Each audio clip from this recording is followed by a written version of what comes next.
Assalamualaikum warahmatullahi wabarakatuh. Kami dari kelompok 1, di mana kami akan membahas mengenai penerapan manajemen risiko yang dihadapi oleh lembaga dana pensiun. Di mana dana pensiun di Indonesia tidak hanya diberikan kepada mereka yang telah pensiun dari pekerjaannya, melainkan juga diberikan kepada peserta yang masih aktif bekerja dan saat berhenti kerja. Dana pensiun yang diberikan berupa dana pendidikan anak, dana perumahan, dana ibadah keagamaan, dana santunan cacat, dana santunan kematian, dana santunan kesehatan, dana pesangon, dan dana manfaat tambahan. Dalam proses penerapan manajemen risiko, berdasarkan Peraturan Otoritas Jasa Keuangan Nomor 4 POJK 05/2020 tentang penerapan manajemen risiko bagi lembaga jasa keuangan non-bank. Dana pensiun wajib menerapkan manajemen risiko secara efektif, yang secara umum mencakup paling sedikit 4 pilar. Pilar pertama, pengawasan aktif pengurus atau pelaksana tugas pengurus, Dewan Pengawas, dan Dewan Pengawas Syariah. Yang kedua, kecukupan kebijakan dan prosedur manajemen risiko serta penetapan limit risiko. Yang ketiga, kecukupan proses identifikasi, pengukuran, pengendalian, dan pemantauan risiko, serta informasi manajemen risiko. Yang keempat, sistem pengendalian internal yang menyeluruh. Untuk pilar pertama, pengawasan aktif pengurus atau pelaksana tugas pengurus, Dewan Pengawas dan Dewan Pengawas Syariah, terbagi menjadi dua, yaitu kewenangan dan tanggung jawab Dewan Komisaris, serta kewenangan dan tanggung jawab Dewan Direksi. Untuk kewenangan dan tanggung jawab Dewan Komisaris terdiri dari pertama, mengarahkan dan menyetujui kebijakan manajemen risiko, kedua, mengevaluasi kebijakan dan strategi manajemen risiko, ketiga, mengevaluasi pertanggungjawaban direksi dan memberikan arahan, dan yang keempat, membentuk komite pemantauan risiko. Sedangkan untuk kewenangan dan tanggung jawab Dewan Direksi terdiri dari pertama, menyusun kebijakan strategi dan kerangka manajemen risiko, kedua, memantapkan prosedur untuk mengidentifikasi dan mengukur risiko, ketiga, menyusun dan menetapkan mekanisme persetujuan transaksi, keempat, memastikan sumber daya yang dimiliki cukup, baik secara kuantitas maupun kualitas, dan yang kelima, membentuk struktur organisasi yang jelas akan tugas dan tanggung jawabnya terkait dengan manajemen risiko.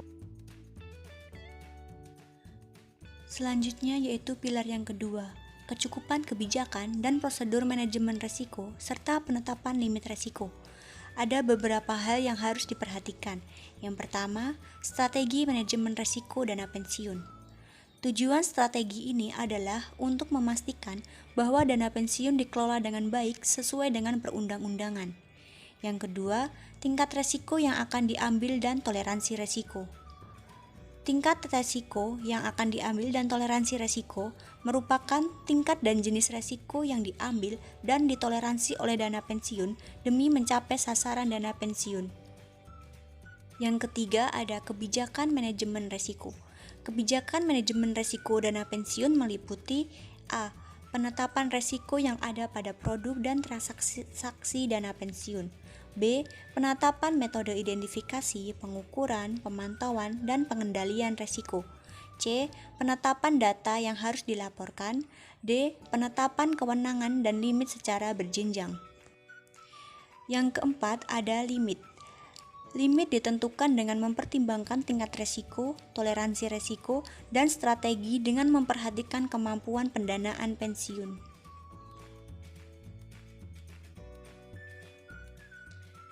Selanjutnya yaitu pilar ketiga, ada kecukupan proses identifikasi, pengukuran, pengendalian, dan pemantauan resiko, serta informasi manajemen resiko. Pada pilar ketiga ini merupakan hal paling penting dalam proses penerapan manajemen risiko. Selanjutnya yaitu pilar yang keempat, sistem pengendalian internal yang menyeluruh. Sistem ini dapat membantu dana pensiun untuk menjaga asetnya, menjamin adanya laporan keuangan dan manajerial yang terpercaya, serta mengurangi risiko kerugian, penyimpangan, dan pelanggaran. Selanjutnya yaitu ada proses terpenting dalam penerapan manajemen risiko pada dana pensiun. Yang pertama yaitu ada proses identifikasi risiko. Identifikasi risiko bertujuan untuk mengetahui keadaan yang akan dihadapi oleh organisasi atau perusahaan. Yang kedua yaitu proses pengukuran risiko. Pengukuran risiko merupakan usaha untuk mengetahui besar kecilnya risiko yang akan terjadi. Hal ini dilakukan guna melihat tinggi rendahnya risiko yang dihadapi perusahaan, kemudian dapat dilihat dampak dari risiko terhadap kinerja perusahaan, sekaligus dapat melakukan prioritas risiko, mana risiko yang relevan dan mana yang tidak. Yang ketiga yaitu proses pemantauan risiko. Pemantauan risiko suatu perusahaan dilakukan secara berkala sesuai dengan kerugian pada masa lalu. Hal ini dilakukan dengan cara mengevaluasi eksposur risiko melalui pemantauan dan pelaporan eksposur risiko yang bersifat material atau yang berdampak pada permodalan perusahaan. Yang keempat yaitu proses pengendalian risiko. Pengendalian risiko merupakan langkah terpenting dalam proses manajemen risiko, di mana risiko yang telah diketahui besar akibatnya harus dikelola dengan tepat, efektif, dan sesuai dengan kemampuan dan kondisi perusahaan. Kemungkinan risiko pada lembaga dana pensiun. Berdasarkan Surat Edaran Otoritas Jasa Keuangan Nomor 10 /SOJK 05 /2016, terdapat beberapa kemungkinan risiko yang dapat terjadi pada sebuah lembaga dana pensiun. Yang pertama, risiko strategis, yaitu potensi kegagalan dana pensiun dalam merealisasikan kewajiban kepada peserta akibat ketidaklayakan atau kegagalan dalam melakukan perencanaan, penetapan dan pelaksanaan strategi, pengambilan keputusan bisnis yang tepat, dan atau kurang responsifnya dana pensiun terhadap perubahan eksternal. Proses manajemen risiko strategis sendiri yang pertama, identifikasi, yang meliputi penyimpangan-penyimpangan serta risiko yang membutuhkan banyak sumber daya atau berisiko tinggi. Yang kedua, pengukuran, yaitu meliputi kondisi lingkungan bisnis, posisi strategis, proses penyusunan dan penetapan strategi, serta penerapan rencana strategi. Yang ketiga, pemantauan, meliputi pengalaman kerugian di masa lalu karena adanya penyimpangan pelaksanaan strategi, serta kelemahan dan kekuatan dana pensiun. Yang keempat, pengendalian, yaitu dengan tujuan memantau pelaksanaan, pengambilan keputusan, dan respon dana pensiun terhadap perubahan eksternal. Yang kedua, risiko operasional. Risiko operasional adalah potensi kegagalan dana pensiun dalam merealisasikan kewajiban kepada peserta, pensiunan dan pihak yang berhak sebagai akibat ketidaklayakan atau kegagalan proses internal, manusia, sistem teknologi informasi, dan atau adanya kejadian yang berasal dari luar lingkungan dana pensiun. Proses manajemen risiko operasional sendiri yang pertama meliputi identifikasi risiko, yaitu dengan meliputi struktur organisasi, budaya, manajemen, SDM, karakteristik peserta dana pensiun, produk atau jenis program dana pensiun, desain dan implementasi dari sistem dan proses yang digunakan. Yang kedua, pengukuran. Dengan menggunakan indikator atau parameter berupa ukuran dan struktur organisasi, SDM, pengembangan bisnis baru, dan jasa pihak ketiga. Yang ketiga, pemantauan, yaitu dengan menerapkan sistem pengendalian intern dan menyiapkan laporan berisi kerugian akibat risiko operasional. Yang keempat, pengendalian, yaitu dengan tujuan memitigasi risiko melalui pengamanan proses teknologi informasi dan alih daya pada sebagian kegiatan operasional dana pensiun. Yang ketiga, risiko dukungan dana, yaitu risiko yang muncul akibat ketidakcukupan dana atau modal pada dana pensiun. termasuk kurangnya akses tambahan dana atau modal dalam menghadapi kerugian atau kebutuhan dana atau modal yang tidak terduga. Dukungan dana menggambarkan kemampuan dana pensiun dalam memenuhi kewajibannya kepada peserta dan kemampuan pemberi kerja dalam mendanai program pensiunnya sampai dengan berakhirnya penyelenggaraan dana pensiun. Proses manajemen risiko dukungan dana sendiri, yang pertama adalah identifikasi, yaitu dengan menganalisis faktor yang dapat meningkatkan eksposur risiko dukungan dana seperti jumlah kerugian tak terduga, sumber tambahan dana, dan lain-lain. Yang kedua, pengukuran dan penggunaan indikator kemampuan pendanaan dan tambahan pendanaan dana pensiun. Yang ketiga, pemantauan, yaitu dengan memperhatikan kriteria kualitas pendanaan yang ditetapkan regulator dan faktor lain yang dianggap relevan. Yang keempat, pengendalian dengan melakukan evaluasi berkala mengenai rasio keuangan, memantau dan mengendalikan posisi pendanaan, melakukan rencana bisnis dan proyeksi kewajiban aktuaria.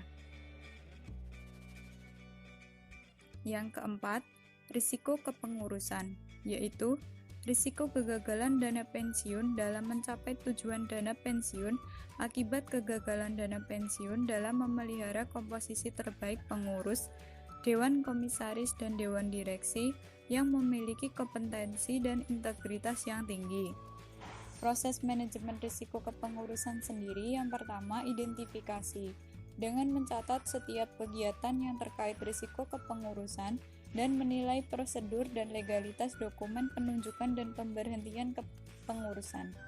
Yang kedua, pengukuran, yaitu menggunakan indikator penetapan prosedur dan legalitas dokumen terkait penunjukan dan pemberhentian pengurus. Yang ketiga, pemantauan dengan melakukan pemantauan legalitas dokumentasi penunjukan dan pemberhentian pengurus melalui satuan kerja tertentu. Yang keempat, pengendalian, yaitu dengan menindaklanjuti apabila adanya laporan bahwa pengurus melakukan tindakan yang bertentangan dengan ketentuan yang berlaku. Yang kelima, risiko aset dan liabilitas, yaitu risiko yang terjadi karena adanya potensi kegagalan dalam pengelolaan aset dan pengelolaan liabilitas dana pensiun yang menimbulkan kekurangan dana dalam pemenuhan kewajiban peserta pensiunan dan pihak yang berhak. Proses manajemen aset dan liabilitas, yang pertama, identifikasi, dengan melakukan analisis terhadap seluruh sumber aset dan liabilitas. Yang kedua, pengukuran, dengan menggunakan indikator penilaian aset, tujuan investasi, tingkat likuiditas, dan lain-lain. Yang ketiga, pemantauan, yaitu satuan kerja melakukan pemantauan dan pelaporan risiko aset dan liabilitas baik saat terjadinya risiko maupun secara berkala kepada direksi.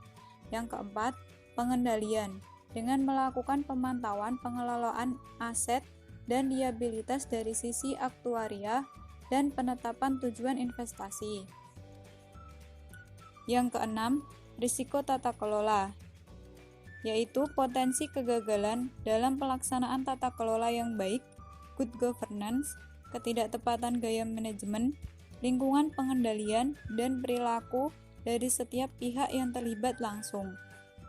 Proses manajemen tata kelola sendiri, yang pertama, identifikasi, dengan melakukan analisis terhadap ketersediaan dan kelengkapan pedoman tata kelola, perubahan gaya manajemen, intervensi dari pendiri, dewan komisaris, dan pihak lain. Yang kedua, pengukuran, yaitu dengan menggunakan indikator berupa kelengkapan pedoman yang memadai, prinsip keterbukaan, akuntabilitas, dan lain-lain.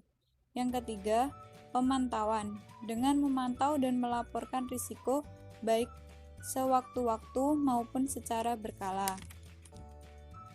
Yang terakhir, pengendalian, dilakukan dengan memitigasi risiko, kelengkapan pedoman, dan transparansi dalam pengambilan keputusan.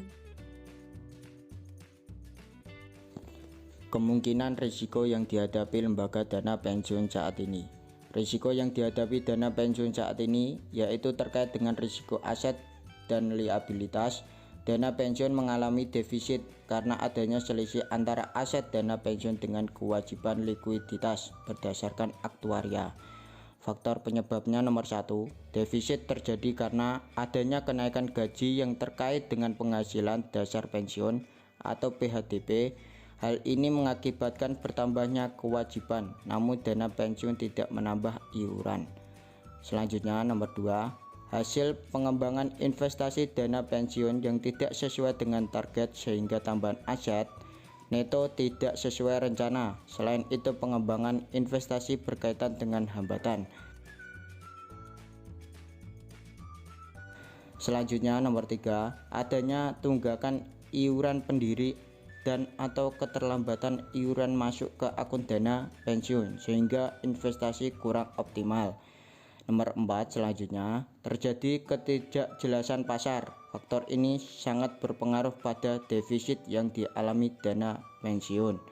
Nomor 5, yang terakhir, perbedaan komposisi peserta pensiunan yang jauh lebih besar daripada peserta aktif. Hal ini mengakibatkan dana yang dibayarkan atau cash out lebih besar daripada dana yang diperoleh atau cash in. Baiklah, demikian yang dapat kami sampaikan.